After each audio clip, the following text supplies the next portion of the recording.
AIO for refusing to take care of my husband after an accident that left him disabled. I, 34F, have been married to my husband, Jake, 36M, for 8 years. Until recently, I would have described our marriage as decent, though not perfect.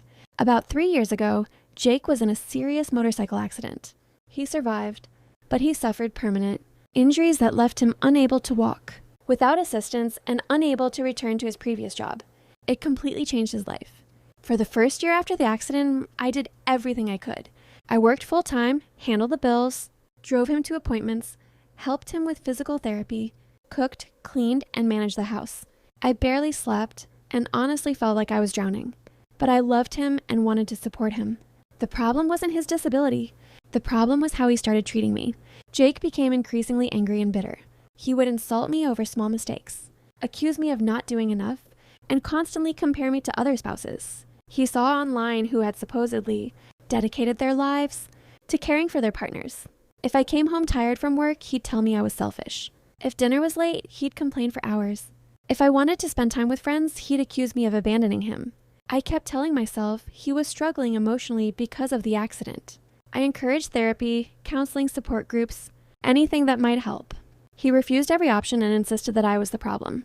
Things reached a breaking point last month. I had worked a 10-hour shift and came home exhausted. He demanded that I drive across town to pick up food because he didn't like what I had cooked. When I said I was too tired, he threw the plate onto the floor and called me useless. For the first time, I snapped. I told him I was his wife, not his servant, and that I couldn't keep sacrificing my physical and mental health while being treated like garbage. The next day, I moved into my sister's guest room and informed him that I would help arrange professional care and continue contributing financially until he figured things out, but I would no longer be his primary caregiver. Now his family is furious.